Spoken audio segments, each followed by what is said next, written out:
میرے اور آپ کے آقا و مولا نے ارشاد فرمایا، میں تمہارے اندر دو بھاری چیزیں چھوڑ کے جا رہا ہوں، تمہیں لاوارث نہیں چھوڑ کے جا رہا۔ یہ امت تنکا تنکا کر کے جوڑی، اور اب حضور کے وصال کے بعد کیا امت بکھر جائے گی؟ کہا نہیں، ایسا نہیں ہے۔ انا تارکن فیکم الثقلین، میں تمہارے اندر دو بھاری اور وزنی چیزیں چھوڑ کے جا رہا ہوں، جن چیزوں کو میرے حضور علیہ السلام بھی وزنی کہیں، وہ کتنی وزنی ہوں گی؟ اولہما کتاب اللہ، ان میں سے پہلی چیز اللہ کی کتاب قرآن مجید، فیہ الہدی والنور فخذوا بکتاب اللہ واستمسکوا بہ، اس میں ہدایت ہے، اس میں روشنی ہے، اس میں اجالا ہے۔ فخذوا بکتاب اللہ، اللہ کی کتاب کو پکڑ لو، واستمسکوا، اور اس سے تمسک اختیار کر لو، مضبوطی سے چمٹ جاؤ اس کے ساتھ، تم نہیں گمراہ ہوگے اگر تم قرآن سے جڑے رہے۔ پھر ارشاد فرمایا وَإِتْرَتِي اہل بیتی، اور میں اپنے اہل بیت کی صورت میں تمہیں دوسری بھاری چیز دے کے جا رہا ہوں۔ اور نصیحت کرتے ہوئے فرمایا اذکرکم اللہ فی اہل بیتی، اذکرکم اللہ فی اہل بیتی، اذکرکم اللہ فی اہل بیت، میں اپنے اہل بیت کے بارے تمہیں اللہ سے ڈراتا ہوں۔ ایک بار نہیں، دو بار نہیں، 3 بار فرمایا۔ پہلے ان دو کو الگ کر کے مخصوص کیا، یہ کافی تھا۔ ان کو بھاری کہا، اس سے اہمیت کو 4 چاند لگ گئے۔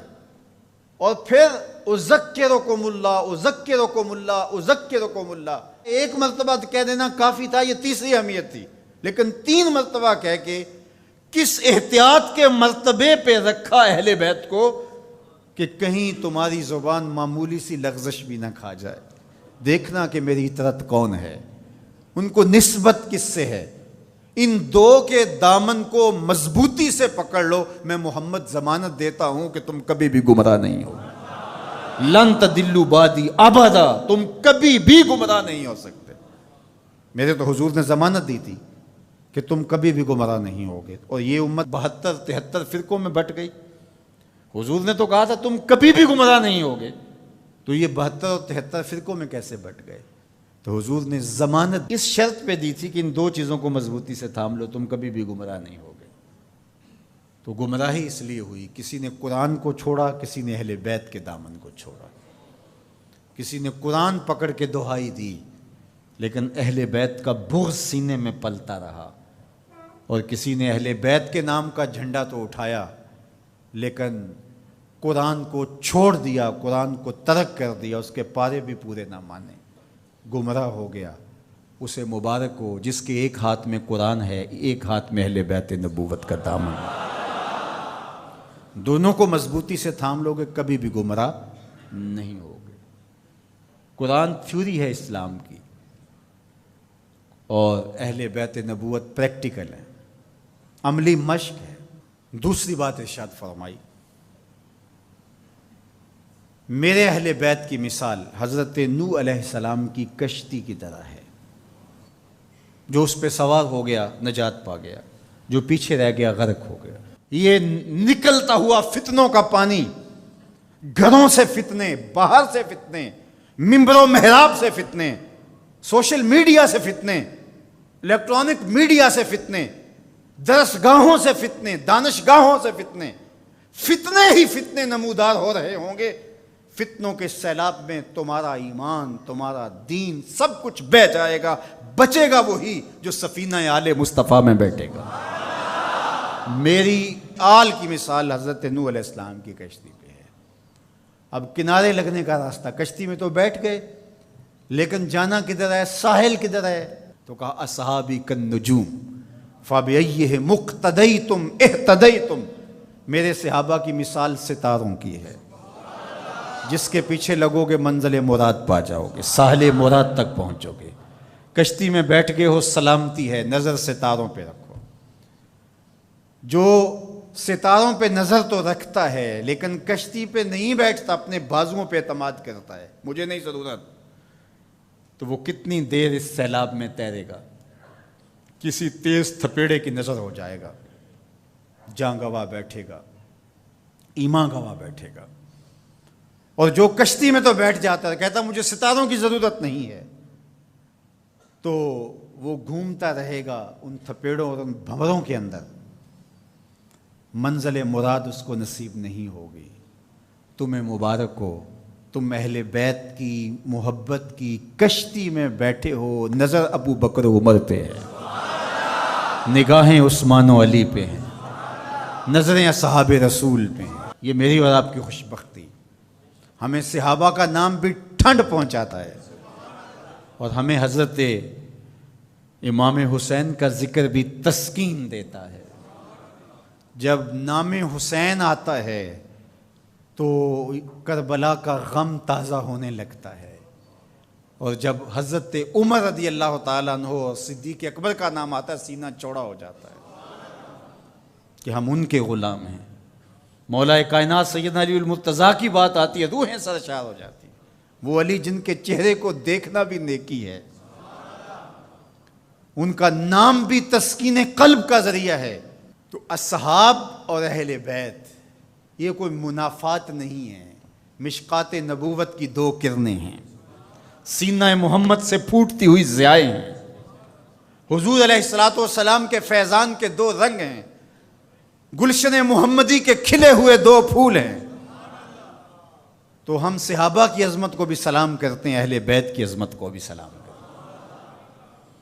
یہ بد نصیب دن پاکستان بنے ہوئے 73 برس بیت گئے، یہ ہمیں اس مرتبہ دیکھنا پڑا کہ صحابہ کو بازاروں میں گالیاں دی گئی، استغفر اللہ۔ حضرت ابو بکر صدیق رضی اللہ تعالی عنہ سے لے کے حضرت امیر معاویہ رضی اللہ تعالی عنہ تک حضور کا ہر صحابی عظمتوں کا مینار ہے، رفعتوں کا بام عروج ہے، اور ان کی تعظیم اور ان کی تکریم ہماری زندگی کا حصہ ہے۔ یار صحابی تو وہ ہے جس نے حضور کی صحبت پائی اور ایمان کی دولت سے مالا مال ہوا، وہ مٹی جو حضور کے نالین سے جڑی ہے وہ بھی ہماری آنکھوں کا سرما ہے۔ تو بات چل رہی تھی کہ یہ دین ادب کا دین ہے، لیکن بد قسمتی سے یہ باہر سے جو شرارتیں ہو رہی ہیں وہ تو ہو ہی رہی ہیں، لیکن ان دنوں میں جس پہ بات کی جا رہی ہے یہ تو کلمہ گو لوگوں کی کہانی ہے۔ سیدنا صدیق اکبر رضی اللہ تعالی عنہ کی تکفیر کرنے والے بظاہر کلمہ نہیں پڑھتے، صحابہ کو ننگی گالیاں دینے والے کیا کلمہ گو نہیں ہیں؟ اور منبر پہ بیٹھ کے ایک طرف اسی اسلام آباد کے اندر حضرت سیدنا صدیق اکبر رضی اللہ تعالی عنہ کی تکفیر کی گئی، دوسری طرف اسی اسلام آباد کے اندر یزید کو حضرت یزید امیر المومنین کہا گیا اور اس کے قصیدے پڑھے گئے۔ یہ انہی دنوں میں ہوا۔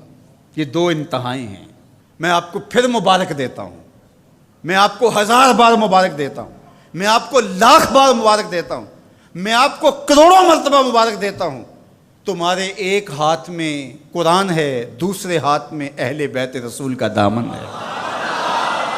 تمہاری ایک آنکھ صحابہ ہیں، دوسری آنکھ اہل بیت ہیں۔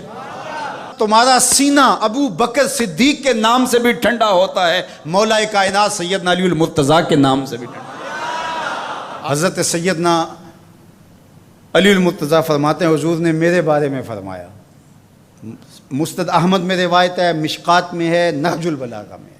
اگر کوئی مسند احمد اور مشکات کو نہیں مانتا تو وہ نہج البلاغہ کو مانتا ہے، اور اگر کسی کو وہاں تحفظات ہیں تو وہ یہاں حدیث موجود ہے۔ ان سب کتابوں میں، طرفین کی کتابوں میں یہ حدیثیں موجود ہیں۔ حضرت علی خود روایت کرتے ہیں حضور نے میرے بارے میں کہا تیری مثال حضرت عیسیٰ کی ہے۔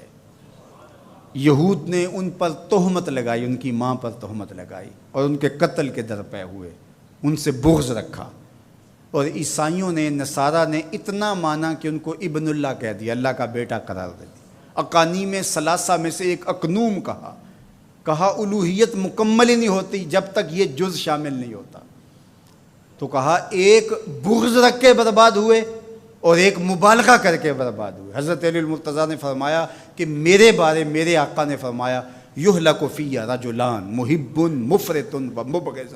علی تیرے معاملے میں آ کے 2 لوگ برباد ہوں گے، ایک محبت کر کے برباد ہوں گے، ایک بغض رکھ کے برباد ہوں گے۔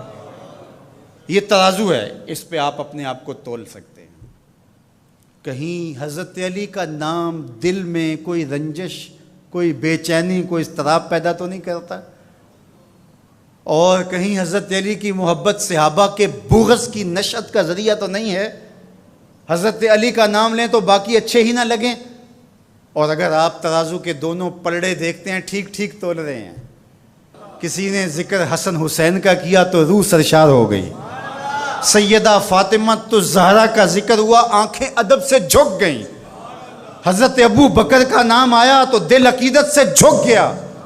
تو جب ہم یہ اپنی کیفیت دیکھیں گے تو اللہ کا 1000 بار نہیں کروڑوں بار شکر ادا کریں گے۔